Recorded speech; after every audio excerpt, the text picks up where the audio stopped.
Well, if this isn't the most hilarious turn of events that everyone could have predicted, The Lord of the Rings, The Rings of Power, suffered a ridiculously huge percentage of viewer drop-off.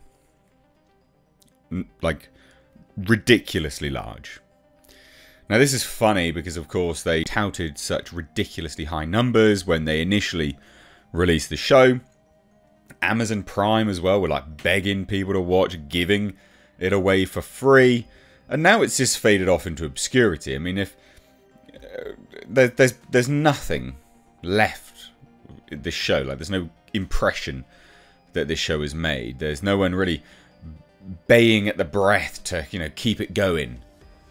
But yeah, absolutely hilarious. This is probably one of the biggest gambles a studio has taken.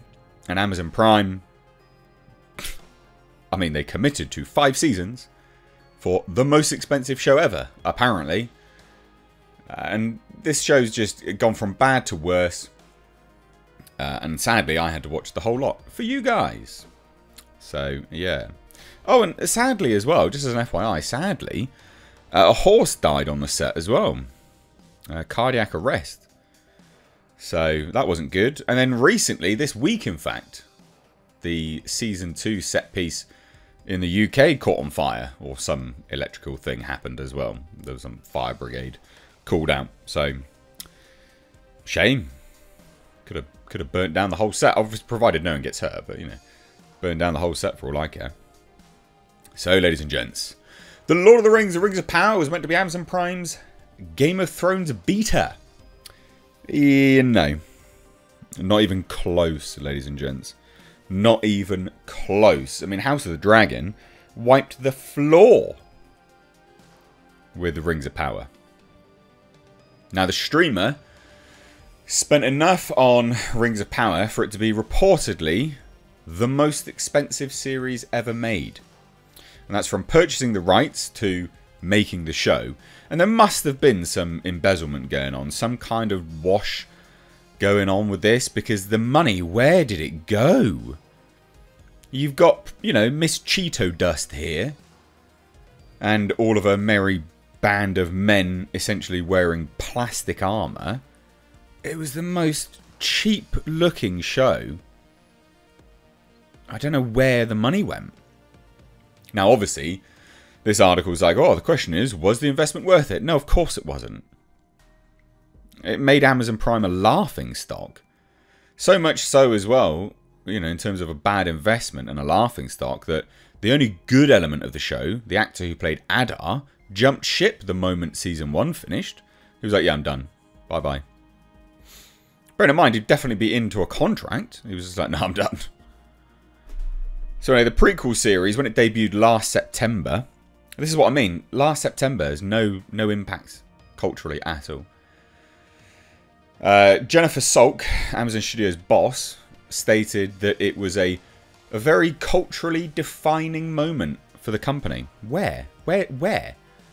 Culturally defining that you're putting out garbage? What a shame as well. Because you go from, Amazon Prime does have actually some decent stuff. But the fact that they poured loads of cash into this and gave it to 2 nobodies that had never worked on a show before properly, I mean, that was the worst decision you could have made. But like I said, the numbers just declined week on week out. And I have reported on this in the past, but the reason why this is significant is because now it's being reported by The Hollywood Reporter.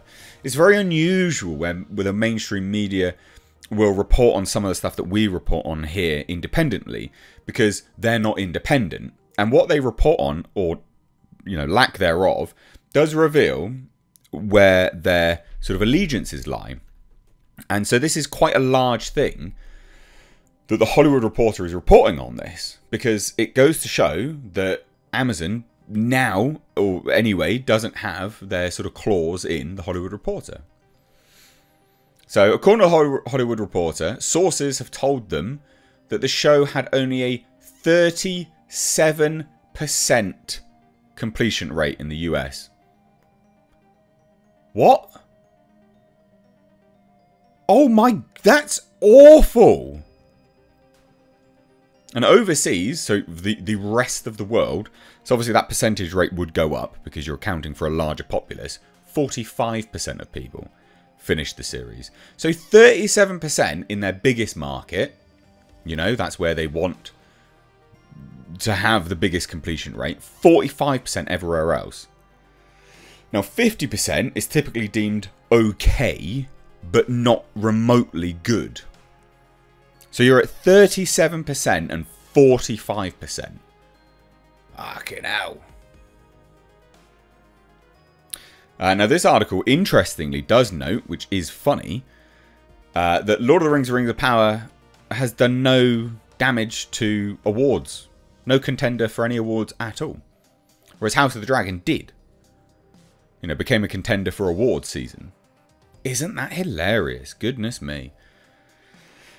Oh, dear oh dear. Sulk responded as well by saying, this desire to paint the show as anything less than a success, it's not reflective of any conversation I'm having internally. That's because you're deluded, you idiot. The upcoming second season, currently in production, will have more dramatic story turns, she adds. That's a huge opportunity for us. The first season required a lot of setting up. No, it didn't. You chose to do that. You didn't need to do that. Hire better writers. You don't need to do any of that setting up. And the thing is as well, the proof is in the pudding. You can't sit there and be like, well, we had to do it. No, you didn't. No, you didn't. Compare it like for like. Like House of the Dragon didn't do any of that nonsense. And that had massive story jumps. Huge time jumps. So much so that they used like 3 different actors, I think it was. Just gone, boom, done. Gone, boom, done. Well, 2 different actors, anyway. Maybe 3, I don't know. But the point is, you can't sit there and be like, well, we had to do it. No, you don't. 37% completion rate is nothing to be proud of. And you can't sit there and say that that's a success. You utter dunce. That's ludicrously terrible. All the you can't have season 1 that is just setting up stuff.